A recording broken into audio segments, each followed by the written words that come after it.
ఇందాక చెప్పినటువంటి పద్యానికి చిన్న భాష్యం. నా యొక్క భావాలు మిత్రులందరూ చేరి ముచ్చటించగా అందరూ కలిసి they have to talk their happiness with others. It's a పొలకరించే ప్రకృతి పొడమినందు. పొడమినందు అంటే భూమి యందు ప్రకృతి రెండు కూడా ఒకటే కదా అనే ఉద్దేశం. కానీ భూమి నందు అనేకమైనటువంటి ఉన్నప్పటికీ కూడా అందులో ఉండేటటువంటి పంచభూతాల్లో ప్రకృతి ఐ మీన్ ఒకటి కనుక అది పొడవు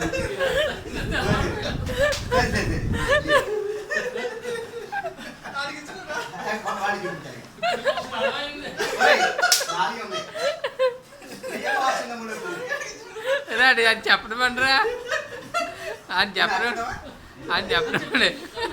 ప్రియ భాషణము అంటే వాయస్ ప్రేమగా ఉండేటటువంటి చాలా ఆనందంగా మాట్లాడుకునేటటువంటిది.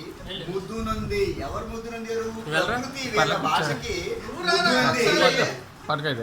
హర్షముగా హర్షం అంటే సంతోషముగా వర్షం ఇచ్చే వర్షం పడింది. మనం మాట్లాడుకునేటటువంటి మాటలకి ప్రకృతి పలకరించి వర్షం పొందింది. శీతల పవనముల తిరుగనిచ్చి అంటే చల్లటి గాలినిచ్చి చల్లటి గాలి అనేటువంటిది తిరుడుగా ఇచ్చి మనకి మనసును ఉల్లాసము చేసిన మనం ఏసీ పెట్టినప్పుడు ఏ విధంగా మనకి బాడీ ఏ విధంగా ఉంటుందో అదే విధంగా శీతల పవనాన్ని ఈ సమయంలో ఈ యొక్క సాయంకాలంలో ధన్యత పొందిన చాలా గొప్పగా నేను ధన్యత పొందాను అనేటటువంటిది ఎవరిది?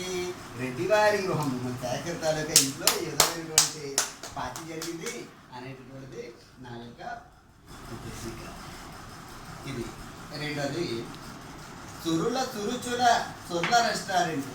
సురులు అంటే ఇక్కడ దేవత చురుచుల మంచి రుచి అంటే ఇక్కడ దేవతలు నచ్చినటువంటిది అమృతం అనమాట.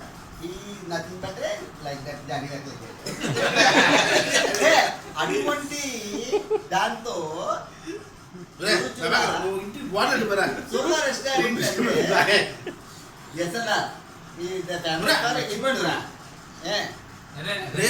సురుల రెస్టారెంట్ బిర్యానీ భుజించి బిర్యానీ తీసుకుందాం అనేటటువంటి ఉన్నటువంటి వాళ్ళకి బలములియగా అది తీసుకున్న వెంటనే ఎనర్జీ అంటే ఫిజికల్లీ నాట్ అందరూ కలిపి తీసుకున్నాము అనేటువంటి ఎనర్జెటిక్ మెంటల్ అనమాట. అది ఫిలసాఫికల్గా చెప్తే అందరూ కలిపి తీసుకున్నాము అనేటువంటి ఆలోచన మైండ్లో పెరిగి అదే బలాన్ని చేకూరుస్తుంది. వెంటనే అది లూకల్గా కాజు కర్రీతో పుల్కాలు పండించి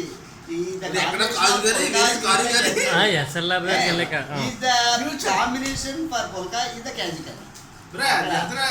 నాట్య పప్పడి పండిస్తే అప్పుడు ఏమైంది అప్పుడు ఏమనిపించిందా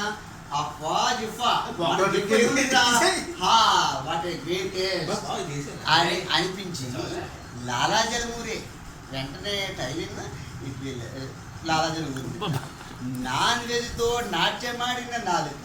నాన్ వెజ్ తీసుకున్నటువంటి వాళ్ళ నాలుక ఏ విధంగా అది చూడండి. ఈ పై పెదవుకు అంటుకుంటే మన శేఖరు ఈ విధంగా నాటినట్లుగా నాట్యమాడిందిట. ఆ విధంగా నాట్యమాడిన